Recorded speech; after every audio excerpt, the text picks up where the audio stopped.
Informed viewers, welcome to this week's episode of Planet Earth, Our Loving Home, the conclusion of a two-part series where we feature the thoughts of famed American environmental advocate Lester Brown on global ecological destruction and the serious consequences to communities worldwide. Mr. Brown holds a master's degree in agricultural economics from the University of Maryland, USA, and in public administration from Harvard University, USA. For over 40 years, he has dedicated himself to work in environmental conservation and economic sustainability. Mr. Brown has authored and co-authored more than 50 books, including the best-selling Plan B series and his 2011 release, World on the Edge: How to Prevent Environmental and Economic Collapse. His books have been translated into approximately 40 languages. Regarded as the father of modern grassroots environmentalism, The Washington Post says he is one of the most influential thinkers in the world, and the Telegraph of Calcutta calls him the guru of the environmental movement. He has also received numerous honorary degrees and prizes, such as the MacArthur Fellowship, the United Nations Environment Prize, and the Worldwide Fund for Nature Gold Medal. Lester Brown has formulated what he calls Plan B to save our planet and civilization.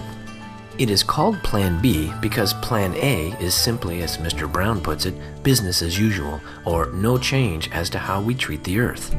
Let's now hear about some of the components of Plan B.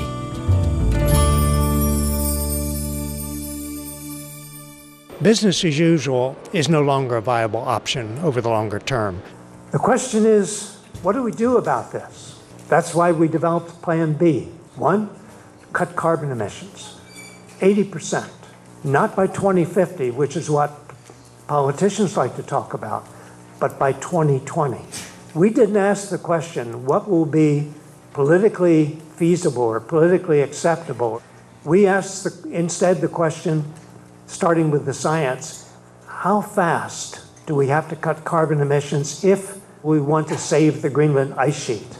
And I use the Greenland ice sheet because it's sort of a metaphor for the Earth itself. Scientists have told us that if the Greenland ice sheet melts entirely, sea level rises 7 meters. But even a 1 meter rise in sea level would put half of the rice land in Bangladesh underwater. It would put a large piece of the Mekong Delta underwater, and Vietnam is the world's second largest rice exporter. There are 19 other rice-growing river deltas in Asia where rice production would shrink with just a 1 meter rise in sea level. Think of it.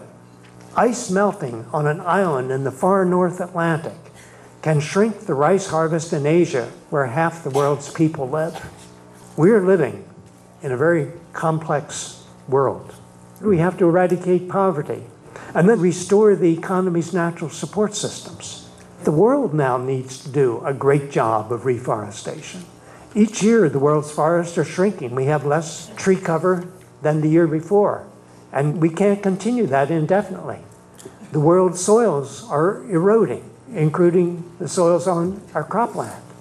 We see today the formation of huge dust storms in northern and western China and western Mongolia early each spring. So we're losing topsoil big time. Switching to sustainable energy sources can help reduce toxic greenhouse gases and other forms of air pollution, thus helping to mitigate climate change. In World on the Edge, Lester Brown notes that the North African nation of Algeria maintains that just by producing solar power in its deserts, the country could generate sufficient electricity to meet the energy needs of the entire world economy.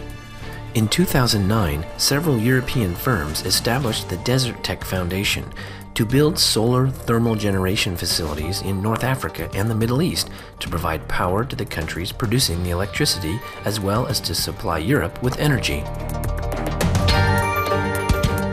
Let me talk for a minute about new sources of energy. As of today, there is about 13,000 megawatts of geothermal energy in the world being used for electricity. Solar generated electricity, the capacity is about 37,000 megawatts. Wind, 240,000 megawatts. For the last decade, wind has been growing at nearly 30% per year worldwide. And it's beginning to make a huge difference. In some places, wind is an important source of energy. It's the major source of electricity now. For example, in the 3 northernmost states in Germany, from 40 to 60% of the electricity is coming from wind farms. Mr. Brown says that the costs of global warming and environmental degradation are typically not incorporated into any given product's market price, and thus carbon taxes are needed to achieve an environmentally honest market. The key to restructuring the world energy economy, shifting from fossil fuels, oil and coal and natural gas, to clean sources of energy, wind and solar and geothermal, is to restructure the tax system. The market does many things well, but one thing it does not do well is to incorporate indirect costs in market prices. Market prices include only the direct costs. For example, in the United States, when we buy a gallon of gasoline, it costs nearly $4 a gallon. That covers the cost of pumping the oil, getting the oil to a refinery, making the gasoline, getting the gasoline to the local service station. It does not cover the cost of climate change. It does not cover the cost of treating respiratory illnesses from breathing the polluted air. When you include these indirect costs in the price of gasoline, it goes from $4 a gallon to $12 a gallon. We have deluded ourselves in letting the market set the price into thinking that burning oil or burning coal is cheap. It is not. It is very costly, and we've only paid part of the bill so far. The big part of the bill will be coming due in the years ahead. It's already coming due now in many situations. In World on the Edge, Mr. Brown calculates the budget needed for global implementation of Plan B to be about $200 billion US. Compared to the size of the U.S. military budget, this is indeed a relatively small figure. When we look at the U.S. budget, we see $700 billion for military purposes.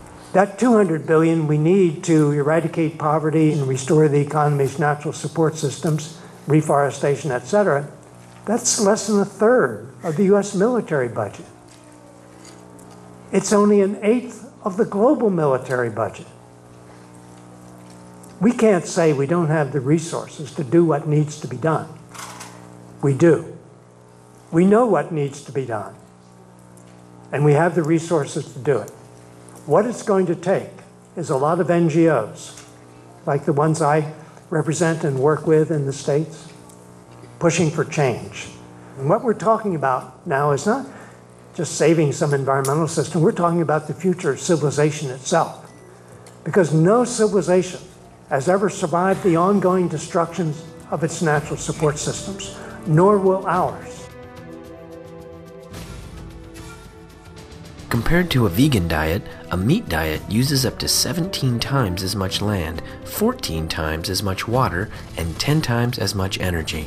And if all the grains currently used to feed livestock globally were instead reserved for humans, the entire hungry and malnourished population of the Earth could be fed.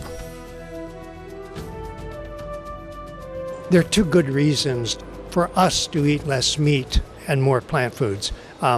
One is the health reason. In the United States, we have obesity, and much of that's from consuming too much fat and fat-rich livestock products. We have problems with heart disease from that. So moving down the food chain and consuming less fat-rich livestock products would make us healthier. It also would make the planet healthier because it reduces the demand on the world's grain supplies. The amount of grain required to produce a kilogram of meat, whether it's poultry or pork or beef, is 3, 4, 5, 6 pounds. So it takes a lot of grain to produce meat and milk and eggs as well. It's a fairly simple matter of just consuming less meat and more plant products. And it's not a major sacrifice. We clearly need to move down the food chain and consume less particularly fat-rich livestock products. Livestock production is the world's single largest emitter of methane, which is 72 times more powerful than carbon dioxide in terms of heating the atmosphere over a 20-year period. Also, methane dissipates out of the atmosphere in about 12 years, whereas carbon dioxide stays for thousands of years. Supreme Master Ching Hai often speaks about the importance of the organic vegan diet in eliminating shorter-lived greenhouse gases such as methane from the air, as in this June 2011 video conference hosted by the Supreme Master Ching Hai International Association in Mexico City, Mexico, titled "From Crisis to Peace, the Whole Universe is Blessing Us." The founder of the Earth Policy Institute, Lester Brown, who is a respected U.S. environmental leader, stated that climate change is happening so fast right now that we need to reduce emissions, greenhouse gas emissions, 80% by 2020 to protect global food supplies even. Just food supplies even. Not 80% by 2050, as suggested before, which is the date discussed by many politicians. But 80% now, soon, by 2020, maximum. Because if we lose food security, our civilization could collapse. Moral standard even could collapse. People's health could deteriorate. Happiness could also collapse. Nation could collapse. Every other things might also collapse. Lester Brown and others point out that the great Mayan civilization in Mexico may have fallen when it lost control over its food supply. Climatologists say that we are facing the same danger now, today. If it happened before, it could happen again. So, how do we reduce greenhouse gas emissions 80% by 2020? How do we do that?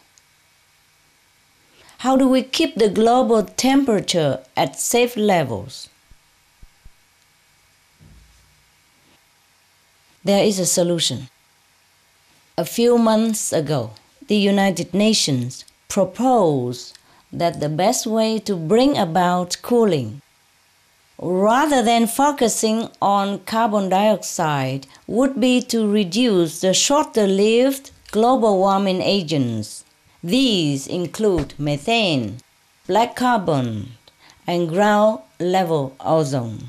And how? Again, the fastest, cheapest way to do this is to stop raising animals for human consumption.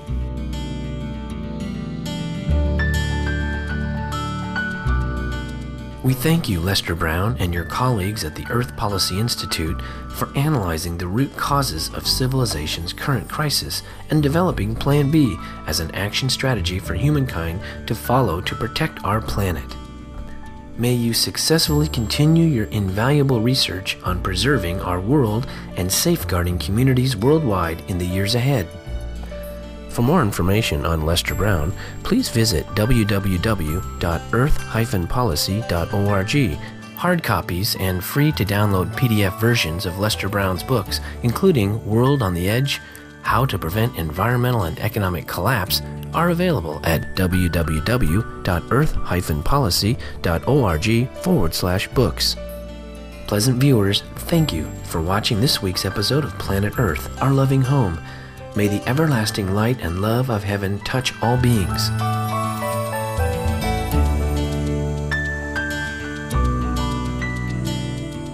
For more details, please visit www.suprememastertv.com.